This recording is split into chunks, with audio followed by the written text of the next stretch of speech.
Get it when I get back.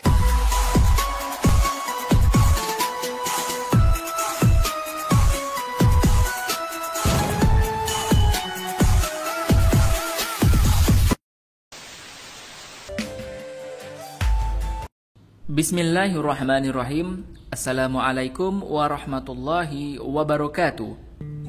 Alhamdulillahi rabbil alamin. Assalatu wassalamu ala asrafil anbiya'i wal mursalin, sayyidina wa nabiyyina wa maulana Muhammadin ajma'in, amma ba'du. Allahumma salli ala sayyidina Muhammad wa ala alihi sayyidina Muhammad. Anak soleh-soleha yang lagi di rumah saja, bagaimana kabarnya?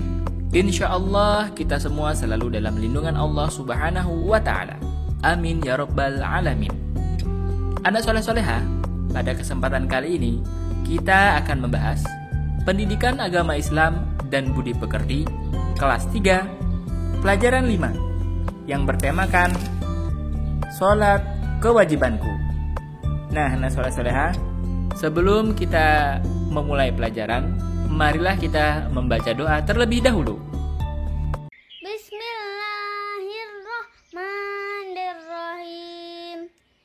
Raditu billahi rabba wa bil islami dina wa bi Muhammadin nabiyya wa rasula. Rabbi zidni ilman warzuqni fahman.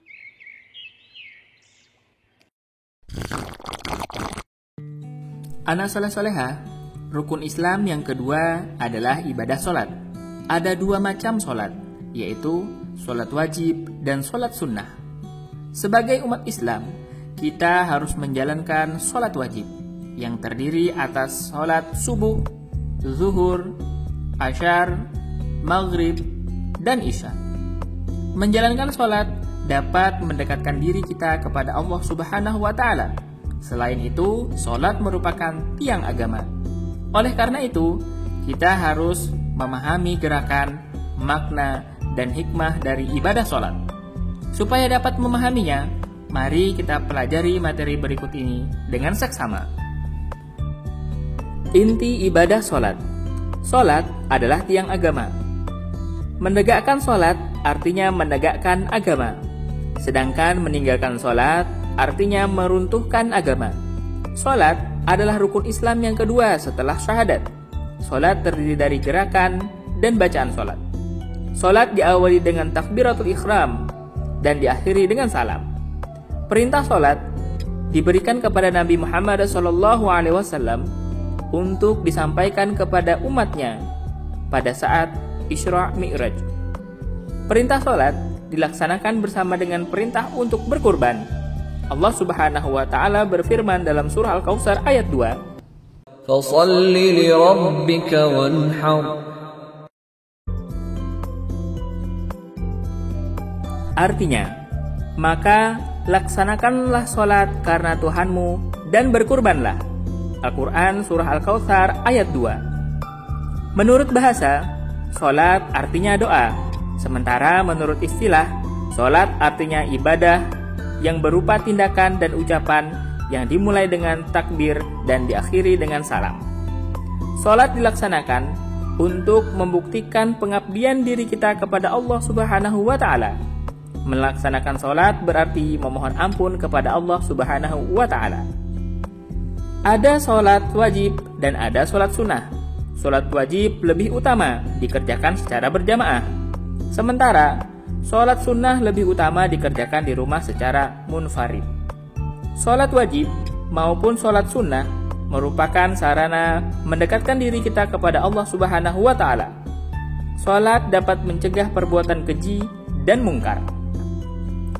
Sholat mengandung doa dan permohonan kepada Allah Subhanahu wa ta'ala. Bacaan dan gerakan sholat mengandung makna yang mendalam bagi siapapun yang mengerjakannya dengan khusyuk. Rasulullah SAW selalu menangis ketika mendirikan sholat karena memahami makna bacaan dan gerakan sholat. Hikmah sholat. Sholat adalah kewajiban bagi setiap muslim. Sholat adalah suatu ibadah yang terdiri atas perkataan dan perbuatan tertentu. Sholat wajib dikerjakan sesuai dengan ketentuan syariat. Sholat harus dikerjakan dengan khusyuk agar memahami makna bacaan dan gerakan dalam sholat. Berikut beberapa hikmah sholat. Yang pertama, tawadu terhadap Allah Subhanahu wa Ta'ala. Yang kedua, hidup menjadi damai dan tenang. Yang ketiga, sebagai sarana menyebarkan keselamatan. Yang keempat, hati menjadi tenang dan tentram. Yang kelima, membina kebersamaan, persatuan, dan persaudaraan. Yang keenam, selalu mengingat Allah Subhanahu wa Ta'ala. Yang ketujuh, sebagai sarana mendekatkan diri kepada Allah. Yang kedelapan, melatih disiplin waktu. Yang kesembilan, membiasakan diri hidup bersih. Dan yang kesepuluh, melatih hidup tertib dan teratur. Praktik sholat. Gerakan sholat harusnya dilakukan dengan tuma'ninah. Artinya, setiap ganti gerakan hendaknya berhenti sejenak. Mari sama-sama kita mempraktikkannya. Anak soleh-solehah mengikuti dan melihat di gambar pada layar berikut ini. Yang pertama, berdiri tegak. Posisi badan menghadap ke arah kiblat bagi yang mampu. Yang kedua, takbiratul ihram. Sambil mengucap kalimat Allahu Akbar. Yang ketiga, berdiri bersedekap. Tangan kanan diletakkan di atas tangan kiri. Kedua tangan di atas dada atau pusar. Yang keempat, ruku sambil membaca Allahu Akbar. Yang kelima, iktidal sambil membaca Sami Allahu liman hamidah. Yang keenam, sujud sambil membaca Allahu Akbar. Yang ketujuh, duduk di antara dua sujud sambil membaca Allahu Akbar. Yang kedelapan, duduk tasyahud awal sambil membaca Allahu Akbar. Yang kesembilan, duduk tasyahud akhir sambil membaca Allahu Akbar. Sedangkan yang ke-10, salam. Perhatikan anggota badan kita ketika sedang sholat. Posisi tangan, kaki, kepala, anggota badan kita, agar sholat kita menjadi sempurna dan dinilai ibadah oleh Allah Subhanahu wa Ta'ala. Nah, anak soleh-soleha, kita harus selalu mengerjakan ibadah sholat fardu. Karena ibadah sholat adalah amal atau ibadah yang pertama kali akan dihisab atau dihitung oleh Allah Subhanahu wa Ta'ala di akhirat kelak. Semoga dengan ibadah sholat bisa menyelamatkan kita dan menolong kita di akhirat kelak, serta kita ditempatkan berkumpul bersama orang-orang yang soleh. Amin ya rabbal alamin.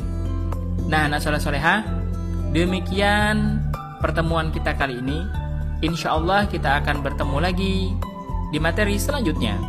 Wabillahi taufiq wal hidayah. Wassalamualaikum warahmatullahi wabarakatuh.